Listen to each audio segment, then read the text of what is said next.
to her, but she kept absolutely calm and quiet, waiting for her husband to come back. Can we think of such women in modern times? So satisfied with themselves, so much in balance, so much full of confidence and strength. This is the message of Sita's life. The benevolence of Sri Rama was shown when he started ruling the people. He was the one who cared for the needs of the people. For him, it was important that the people whom he ruled should be happy and joyous. He looked after them with great love. He had 2 sons whom he looked after for a short time because they were lost with the mother, Sita, and they are the ones who found him out in a way that Valmiki taught them how to sing the Ramayana. And they went to Ayodhya and sang the Ramayana. Rama went with them, and one day in one of the yagyas, when they caught the horse of Sri Rama, Hanumana found it impossible to fight those 2 boys, and he couldn't understand. Here now the character of great Hanumana one has to describe. He went and told Sri Rama, I can't understand these 2 boys, I can't face them, I don't know who they are. So Sri Rama went there, and these boys were standing with their arrows. Then Sri Sita appeared before them, and she said, you cannot fight, he is your father. This made Hanumana realize it, and he said, all right, I can fight Sri Rama now. Why did he leave you like this? See the sweetness of Sri Hanumana, who was such a great devotee of Sri Rama, could see that he has done injustice to my mother, and he stood for that. It's very sweet of Sri Hanumana to do that. Hanumana is, as you know, is the angel Gabriel, who is innocence, simplicity, and dynamism. His dynamism was such that as soon as he was born, he said, better eat this sun because the sun is scorching the people in India. So he went and got down the sun. People had to say that, you see, though too, the sun is scorching, but it's of great help. Please release the sun. Why did you eat it off? So then he released the sun. Hanumana's whole life was spent in serving Sri Ram. And he was such a dedicated bhakta of Sri Ram.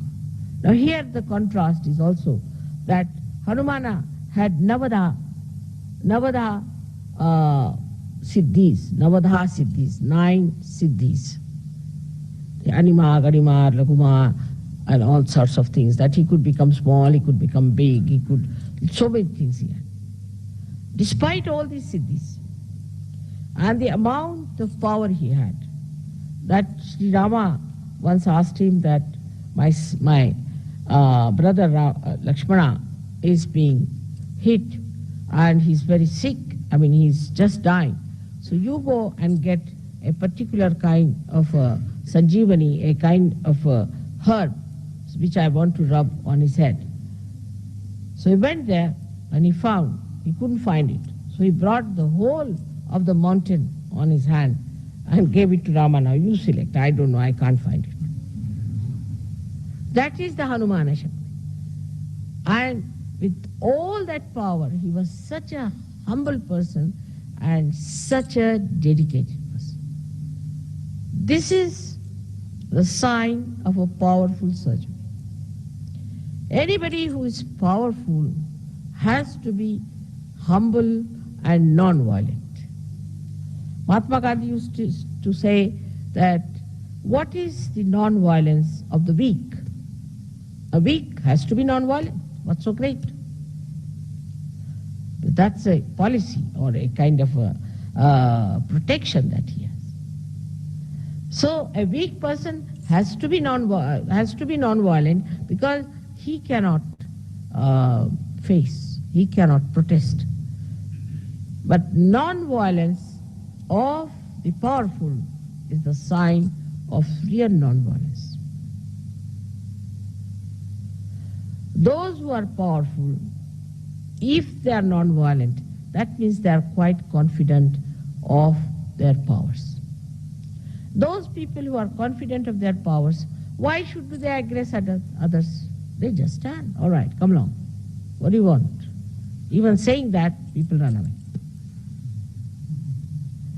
So those who are violent, angry, hot-tempered, jump at everyone, torture everyone, trouble everyone, are the people who are very weak-charactered.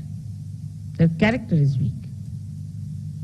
If their character was all right, then they would not have done all these things. That's the sign of a person who is either possessed and under the influence of the possession, he's doing that, or he's too weak and he's possessed by his anger because he doesn't have that much power to bear anything. The most powerful thing is the Mother Earth because she has the power to bear. The one who has the power to bear is the powerful. The one who does not have any power to bear, I can't bear, I don't like, I did. Such a person is a useless thing for this earth, and sometimes I feel why God created them. It's a headache to have a person around you. I can't eat this, I don't like this, I did. Then why are you here? Nobody likes you either. No one likes such a person, and that's why that person is always, I don't like this, I don't like that. So the power of a person lies in bearing things. How much you can bear, how much you can undergo without feeling it. Like you are, say, in the jungle, you are happy. If you are in a palace, you are happy.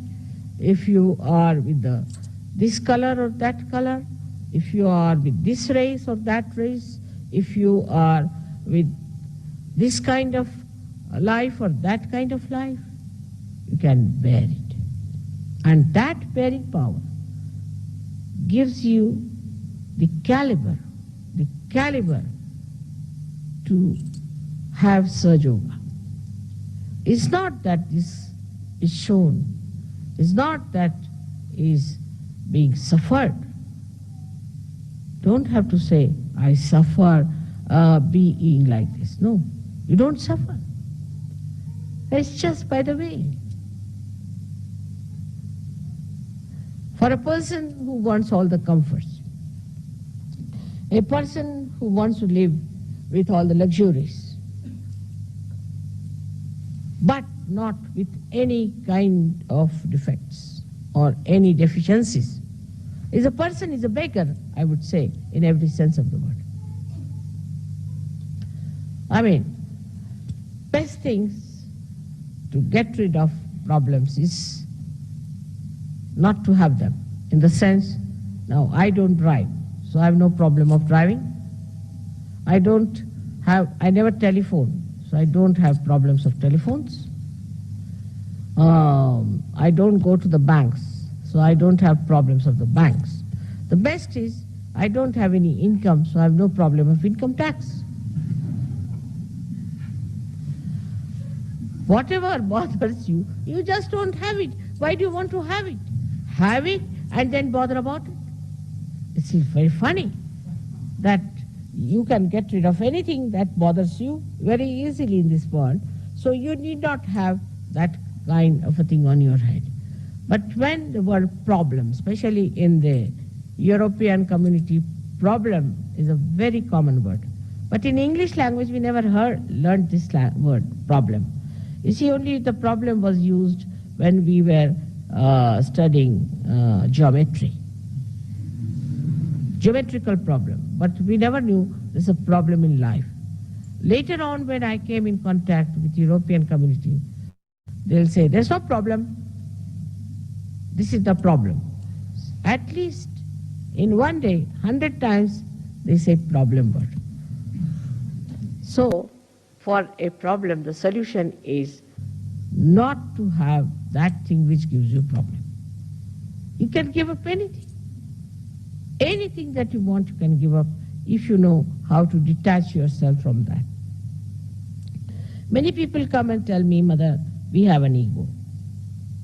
That's the problem. I said, then give up. I mean, it's simple. Why do you have it?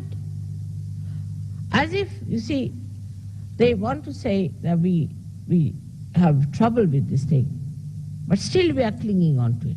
Like we are afraid of a crocodile, but we want to put our foot into the mouth of the crocodile.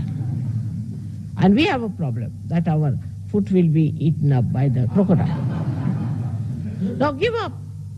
But they will search out a crocodile, open the mouth and put the foot in it. And then come to me and say, Mother, we have a problem.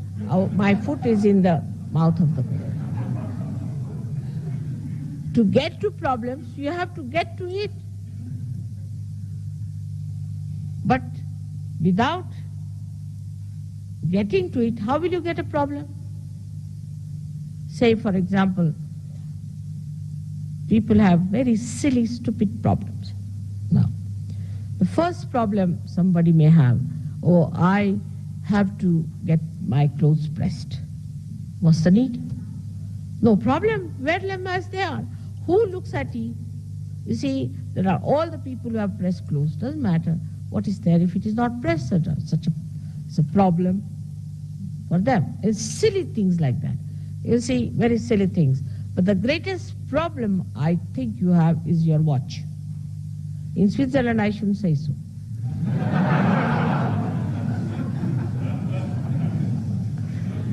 You see, the problem is like this, that now you have to go to the airport. Now, as soon as you tell somebody you have to go to the airport, now I have to go, you don't have to. Everybody gets sort of a jumping, as if standing on a jumping board. You see all of them jumping like that. What's the matter? Mother, you have to go to the airport. So it's all right, I have to go. What's wrong with it? It's a problem. I said, what's the problem? I have to go. You just know that you don't have to go at all. You don't have to come to the airport. And the aeroplane, if it comes and doesn't take me, I'm not going to come back on your heads. So I'll stay in a hotel. Don't you worry. But why are you so excited about it? The way people are excited that I must catch the plane, sometimes I feel as if they want to get rid of me. So this is a problem for people who are very meticulous. Now supposing I say, I know that the plane won't leave me. I know, because I know many things. So I have no problems. But supposing, even if you think the plane you may not get. So it may not get. But if it gets you, all right. If it doesn't get you, it's all right. So where is the problem? Either it will take you or it will not take you. What is in between? Where is the problem? I still don't understand. Either it will work out or it will not work out. Keep two possibilities. That's the only two possibilities. What is the third possibility that gives you the problem, you tell me? Say somebody owes me money, all right. So either he will give me or he may not give me. What is the problem? The problem is that you call it a problem and want to avoid to face the truth. If you face the truth, you will know one thing, that see, now this man has to give me money, all right, I'll go and face it. I'll tell him, sir, you have to give me the money. You have to pay me.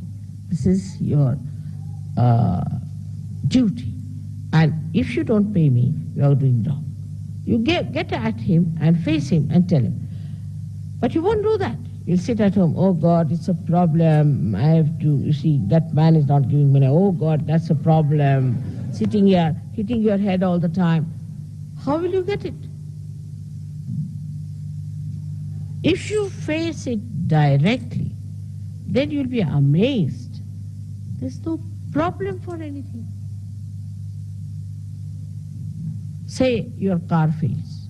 So it fails. Get down, enjoy yourself nicely till somebody comes along, takes you. Or if, supposing you don't get some lift, all right, stay there overnight. What is it? No tiger is going to eat you. And if the tiger has to eat you, it will eat.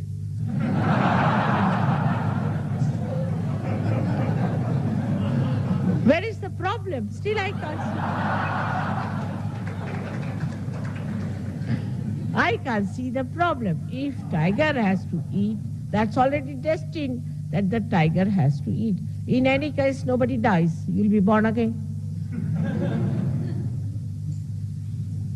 If you look at it from that angle, then you'll be surprised.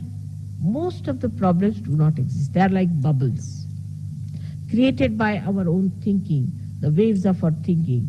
This is the problem, that is the problem. Like today they said there is no hall on such and such date, all right. Where are you having the hall? There. If there's no hall, let us have it in the open. So to make the best of it is the way Sri Rama shows you. Now, what is the way he has helped us? Let us see. Sri Rama, by his character, by his balance, his peace, and his mildness and his sweetness, has shown us how a king should be a benevolent king, and at the same time a very loving husband and a loving father and a person in Dharma. But apart from that, he went down to Maharashtra. He arranged all these things so that he could walk down to Maharashtra bare feet to vibrate the land. Because Sahajogis will be going one day to Maharashtra, and the Maharashtra has to be a vibrated land. In Ayodhya, he never took out his shoes because he was the king there. But when he went, and Sri Sita, both of them, when they went to Maharashtra, they took out their shoes to vibrate it. On his way, he saw a big stone, which was nothing but a lady, cursed to be a stone, Ahilya, and he made her, just by touch, she again came back to life. Like that, one after another, he was just, by the way, as if was doing, but that was the purpose of his life, to go there. And that has helped. A very great achievement within ourselves is the Sri Rama. Sri Rama stands for the pranavayu. It is for the vital air that we drink, that we take in, for the vital air. And that vital air, when it gets heated up, we have to know that we are not anymore with Sri Rama. It has to be the cool air should blow through your nose and your mouth. I don't know about you people, it happens with me all the time. When you are angry, the nostrils go up, swell up, and the hot air, the hot words and everything hot, the heated eyes and everything goes up like that, curled up, and you become ferocious Ravana because you have forgotten the beauty of the nature of Sri Rama. What has he done to our centered heart is the greatest thing, that he has given you a fatherhood within yourself. Because Sri Rama represents the fatherhood. Now what sort of a father you are, you have to decide. Those people who are not good fathers develop problems of the right heart. Also, those people who are not good husbands also develop the right heart. This right heart is so important because, especially in the West, where the climate is so funny. You have to keep inside your rooms and closed all the time, that you get all dried up inside. At that time, if you don't have that sweetness, that warmth, that kindness of Sri Rama, you get the trouble of asthma. So many people die of asthma in the West. On top of that, you fight with your wives, you treat them, you take away their money, you cheat them in their money, in every way you torture them, then it becomes even worse. So it has something to do with money, in the sense, because Sita ji was Sri Lakshmi, and Sita ji was the one who was the power of Sri Rama. So the Sri Lakshmi also gets annoyed with you when you are a bad father or a bad husband. That's why the Griha Lakshmi is very important. But the woman has to be the Griha Lakshmi. She should not be a shrew and then the husband is supposed to be kind to her. Then it's spoiling. That's very bad. The woman has to be a Griha Lakshmi, a beautiful woman with a very sweet nature and talking to her husband in a very sankoch manner, and also looking after the children, looking after the family, and looking after the guests who come to their house. But if you encourage and run after such women who are no good, means collectively they should be good. If collectively they do not act well, collectively if they are aggressive, collectively if they are tormenting others, then such women should not be encouraged at all. But then Tulsidas says they should be beaten up. Is a thing looks very bad in modern times if somebody says like that, that women should be beaten up in case they have all such qualities which disqualify them from being Griha Lakshmis. Of course, there's no need to beat, but I mean to say that what is it that you have to drive out all these badhas from your women? Very important. Otherwise, if you fall in this activity of keeping your wives on right lines, you might also get a right heart and asthma ultimately. Because your wife and you are part of the society. And the society has certain laws which are very important. There's something like Stri Dharma, there's something like Pati Dharma, there's something like Mata Dharma, Pita Dharma. Everything has a dharma.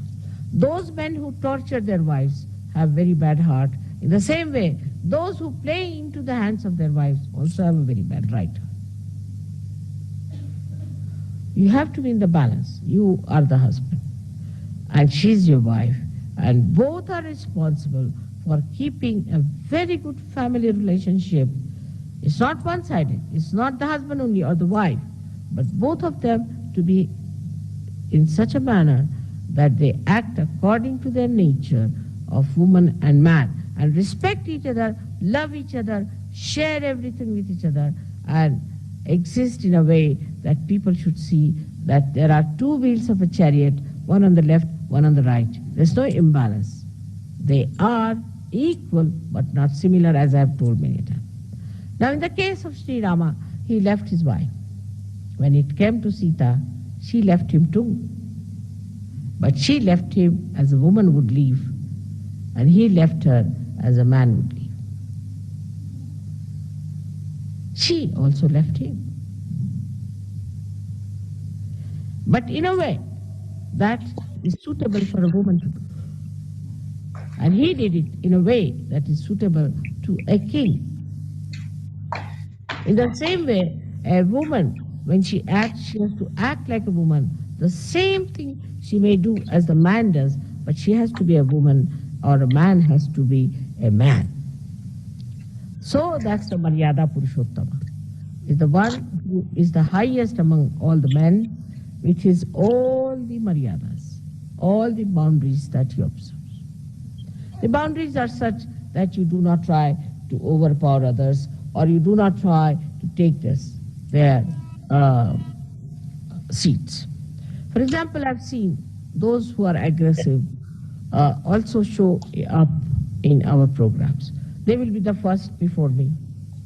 They will be, as soon as I open the gates, they'll be somewhere there standing. they will be the first in everything. That's not being Maryada. You should be at the back end. Should be, there are leaders you have got, they can sit in front. Try to be on the back. I want to be first. Then I've said once, first of the first. You know the story of first of the first. So you become first of the first. And that's what happens to you when you try to show off. And I know all of them who are like that. To be in the background is the most respectable thing to do. Go forward first, jump forward first, stand near the door. If mother is coming, you see. As soon as I see the person, I say, oh, back again. There are some who do artis just because to show off, some throw flowers to show off. They must be the first. And somehow or other, they get also the position because of their assertions and askings. The leaders have to be careful and not to give such duties to people who really upset me very much because of their arrogance, because of their showing off. I have to say one thing today, that under the circumstances, we have to decide that if the leaders don't have wives who are humble, who are kind, who are compassionate, and who are Grahalakshmis, who are very sweet with the collective, we'll have to cancel the husband as well as the wife from the leadership. We cannot have leaders who have wives who are horrid. We cannot. Because the wife of a leader is like a mother. There are 5 types of mothers described. One of them is the one who is the wife of the guru or of the leader. And if the leader has a wife of that kind, it's better in all sense he should withdraw. Improve his wife, do whatever is possible. Till she's all right, he should not be the leader. It's a very important thing because I have seen such women bring down the men, not only that, but bring down the Sahaja, Sahajogis and the whole organization of God. So one has to be careful, and the women have to understand that if they are the wives of the leaders, they have to be extremely good, kind, generous, sharing, looking after, absolutely motherly, and should not tolerate nonsense and should correct when people are doing wrong. They should not report anyone to their husbands, should not take over themselves the responsibility of doing things which they are not supposed to do. If they are not of that level, they are of no use to people and they have no business to be proud of being the wives of the leaders. From Sri Rama's life, we learn a lot, and from Sitaji's life also. Both of them have done so much for us. Bring forth such a great life. All their lives they suffered and suffered and suffered. They lived in the villages, they lived in the forest. While they were the king and the queen, they had never known what is discomfort. They traveled all the way bare feet. They went through all kinds of tortures of life. Sita was taken away by Ravana, who was a horrid man. She had to live with a Rakshasa. Can you imagine? She lived with a Rakshasa, and there she showed her greatness. The characters of different nature, like Sita and Sri Rama, they were showing the complementary attributes that they had, very complementary. And if that is so, then the husband-wife's relations are beautiful in Sahaja. That's the way it should be. I find some people are very nice. Some leaders are extremely nice, but wives can be very hard, can be very stiff, or could be very mischievous, could be troublesome, selfish. You cannot grow in Sahaja Yoga with these qualities. It's such a luck and chance that your husband is the leader, is the highest man in your nation in Sahaja Yoga, and where you have to be up to his ability, capability, and his name. Otherwise, you have no authority.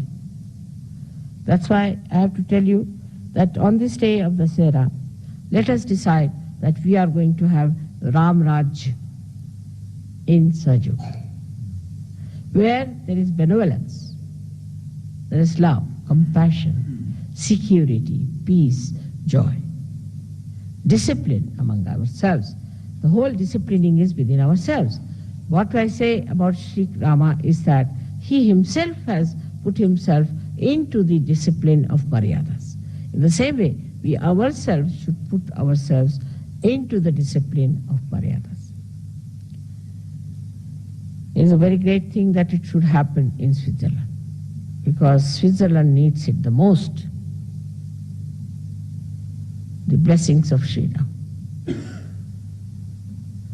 The way it is going on in this country, this very selfish, non-benevolent activities going on, ruining all the poorer nations by this kind of a selfish attitude, a very narrow attitude, very low-level attitude towards the money of these poorer nations. Is important, very important for us today to pray for the emancipation of the hearts of those people who are just butchering. In these modern times, you don't have wars. But financially, they are butchering people. They are killing them by depriving them of their own money and their own benevolence. So, if Ram Rajya has to come, then Rama is to be born in the hearts of people who are at the helm of affairs. And that's how we have to pray to Sri Ram that be kind and compassionate so that you could be born into the hearts of these people. May God bless you.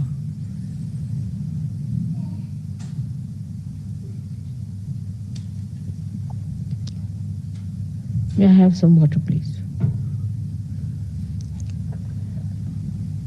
I don't know how I spoke today because the vibrations are so much. It's very difficult. Can I have some water? ఇందులో శ్రీ మాతాజీ గారు ఇచ్చినటువంటి ప్రవచనాన్ని English లో నుంచి కొన్ని ముఖ్యమైనటువంటి అన్ని అంత ముఖ్యమైనది అయితే కొన్ని పాయింట్స్ ని మనం తెలుగులో చూద్దాము. శ్రీ మాతాజీ గారు ఏం చెప్తున్నారంటే శ్రీ రామునికి ప్రజల సంతోషం చాలా ముఖ్యమైనది. అందువల్లనే ఆయన సీతాదేవిని కూడా అడవులకు పంపించాల్సి వచ్చింది. ఆమె కూడా తన బాధ్యతగా అది తీసుకుని శ్రీరాముని నిందించలేదు. అలానే వారికి 2 కుమారులు లవకుశులు ఉన్నారు. వాళ్ళు వాల్మీకి ఆశ్రమంలో పెరిగారు. వాళ్ళు ఎంతో శక్తివంతంగా తయారయ్యారు. వాళ్ళు ఒకసారి ఇక్కడికి అయోధ్యకు వెళ్ళి శ్రీరాముని ముందు కూడా ఈ రామకథను చెప్పడం జరిగింది. ఆ తర్వాత శ్రీరాముడు చేసే యజ్ఞం ఒక గుర్రాన్ని కూడా వాళ్ళు కట్టేశారు వాళ్ళ యొక్క ఆశ్రమంలో.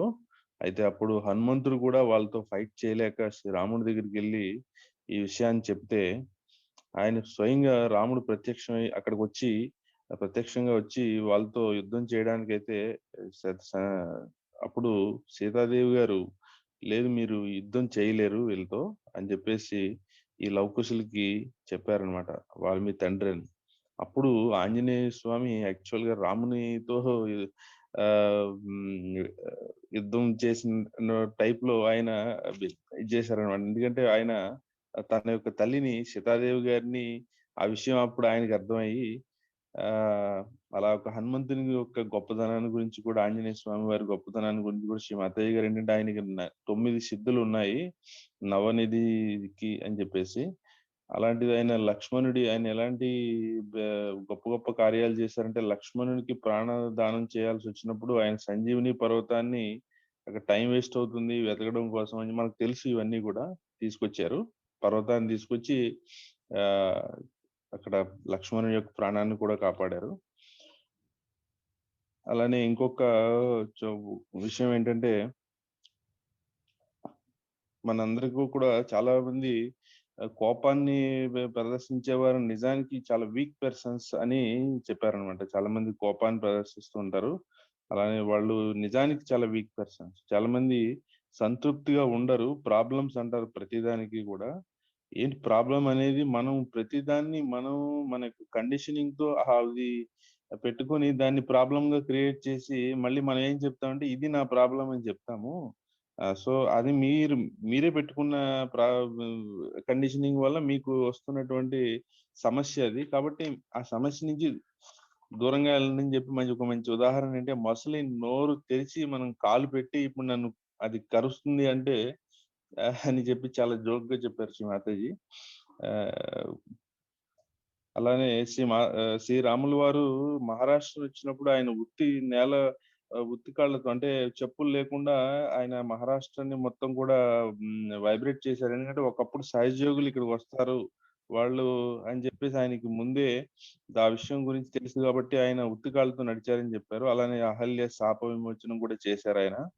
ఆహ్, ఆయన మన యొక్క రైట్ హార్ట్‌ని తండ్రి మరియు భర్త మరియు కొడుకు ఇలాంటి బాధ్యతలన్నిట్లికి కూడా మనకి గుర్తు చేసే రైట్ హార్ట్‌లో ఉండి మనకి ఎల్లప్పుడూ చెప్తూ ఉంటారు అని చెప్పేసి చెప్పారు. భార్యాభర్తలు ఎవరిని కూడా ఆధిపత్యం చెలాయించకుండా ఉండాలని చెప్పారు. ఎవరి బాధ్యతను వాళ్ళు నిర్వర్తించాలి అని చెప్పేసి చెప్పారు. ఆ విధమైన ఆహ్, రా రామరాజ్యము సహజయోగంలో మనం చూడగలము. ఇది ఎంతో హ్మ్. అలానే బయట రామరాజ్యం రావాలంటే మనల్ని ఎవరైతే ఫిల్మ్ ఆఫ్ అఫైర్స్ అంటే వీళ్ళెవరైతే పాలిస్తున్నారో మనల్ని, వాళ్ళంతా గూడా హృదయాల్లో రాముడు జాగృతమైనప్పుడే రామరాజ్యం వస్తుందన్నారు. అది కేవలం సహజయోగంతోనే సాధ్యం. కాబట్టి మనం అంతా గూడా ఇంకా శ్రీ మాతాజీ గారి ఈ సందేశాన్ని మరింత మంది దగ్గరికి తీసుకొని వెళ్తూ మనం ప్రతినిత్యము ఎంతమందికి చేయగలం అనేది ఆలోచించుకుంటూ, ఆ తల్లికి మనకింతటి గొప్ప అవకాశాన్ని ప్రసాదించినందుకు హృదయపూర్వకమైనటువంటి కృతజ్ఞతలు, ధన్యవాదాలు తెలియజేసుకుంటూ